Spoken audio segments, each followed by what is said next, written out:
Կապիտուլյացիայով թե բանակցություններով կավարտվի ռուս-ուկրաինական պատերազմը։ Վաշինգտոնի գնահատմամբ ոչ Մոսկվան, ոչ էլ Կիևը չեն դիտարկում կապիտուլյացիայով պատերազմի ավարտը։ ԱՄՆ պետքարտուղար Մարկո Ռուբիոյի խոսքով միակ իրատեսական ելքը մնում է բանակցային գործընթացը։ Բանակցային կարգավորումը պահանջում է երկու բան։ Կողմերը պետք է ինչ-որ բան շահեն դրանից կամ զիջեն։ Մենք փորձում ենք հասկանալ, թե ինչ կարող է տալ Ռուսաստանը եւ ինչ է ակնկալում ստանալ։ Ինչ կարող է տալ Ուկրաինան եւ ինչ է ակնկալում ստանալ։ Արդյունքում որոշումը կախված կլինի Ուկրաինայից եւ Ռուսաստանից, այլ ոչ թե Միացյալ Նահանգներից։ Կողմերի դիրքորոշումները պատերազմի սկզբից ի վեր էական փոփոխությունների չեն ենթարկվել։ Ռուսաստանը Ղրիմն ու Դոնբասը դիտարկում է որպես պատմականորեն ռուսական տարածքներ եւ կտրականապես մերժում է ՆԱՏՕ-ի զորքերի հնարավոր տեղակայումը Ուկրաինայում։ Մոսկվան պատրաստ է քննարկել միայն Կիևի անվտանգության կոլեկտիվ երաշխիքներ եւ բացառապես ԵԱՀԿ շրջանակում։ Անվտանգության երաշխիքները ենթադրում են Ուկրաինայի համար Եվրոպայի գլխավորությամբ բազմազգ ուժերի ստեղծում։ Այս ուժերը կօգնեն վերականգնել Ուկրաինայի զինված ուժերը, ապահովել երկրի օդային տարածքի վերահսկողությունը, ծովային անվտանգությունը եւ իրականացնել ցամաքային գործողություններ Ուկրաինայում։ Այլ կերպ ասած, սա ոչ թե անվտանգության երաշխիք է, որքան եւս մեկ փորձ, բավականին անամոթ, такой, знаете, нахрапистый. Ես կասեի սադրիչ փորձ ռազմականորեն շահագործելու Ուկրաինայի տարածքը որպես Ռուսաստանի Դաշնությանը սպառնալու հարթակ։ Կիևը հրաժարվում է տարածքային որևէ զիջումից, սակայն արդեն ընդունում է, որ Ղրիմը ռազմական ճանապարհով վերադարձնելն իրական չէ։ Ուկրաինան չի հրաժարվել ՆԱՏՕ-ին անդամակցելու նպատակից, սակայն այդ հարցում այլևս կոշտ պահանջատեր չէ։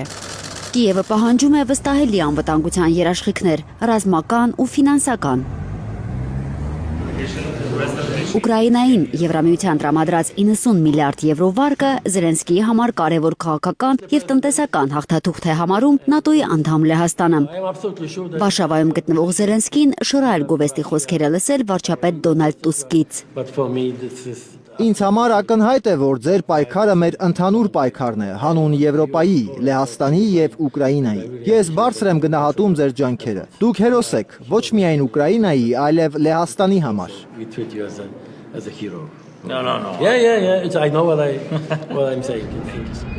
Այսօր եւ վաղը Ֆլորիդայում տեղի կունենան երկկողմ բանակցություններ։ Ուկրաինացիներն արդեն հանդիպել են ամերիկացիների հետ։ Ուկրաինական պատվիրակության ղեկավար Ռուստամ Ումերովը հայտարարել է, որ համաձայնեցրել են հաջորդ քայլերը։ Ֆլորիդայում կլինի նաեւ Թրամփը, ըստ Սպիտակ տան, նա բազմաթիվ հանդիպումներ ունի։ Վաղը Մայամիում կլինի նաեւ ռուս բանագնաց Կիրիլ Դիմիտրևը, Ստիվ Ուիթքոֆի եւ Ջարեդ Քուշների հետ հանդիպելու համար։ Ֆլորիդայում Միացյալ Նահանգների, Ռուսաստանի եւ Ուկրաինայի երակողմ հանդիպում նախատեսված չի եղել։ Դմիտրիևի եւ ուկրաինացի բանակցողների որևէ շփում բացառվել է։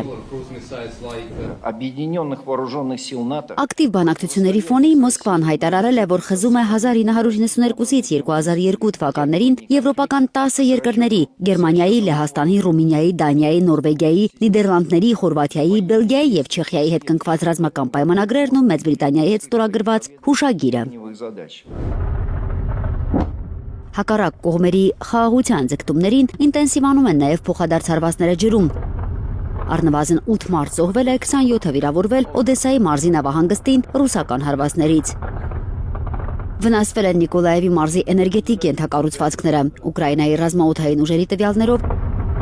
Ռուսաստանը գրոհել է 3 Իսկանդեր հրթիռներով եւ 5 տասնյակից ավելի անօդաչու թռչող սարքերով։ Մեկնաբանելով սև եւ միջերկրական ծովերում ռուսական նավերի վրա հարվածները, Պուտինը դրանք դատապարտել է եւ պատասխան խոստացել։ Այսօր ուկրաինական կողմը հայտարարել է, որ ռուսական ռազմական նավ է խոցել Կասպից ծովում։ Ախոյտնիկ նավը պարեկություններ անում Կասպից ծովում նավթի եւ գազի արդյունահանման հարթակի մոտ։ Մոսկվան այս տեղեկությունը դեռ չի մեկնաբանել։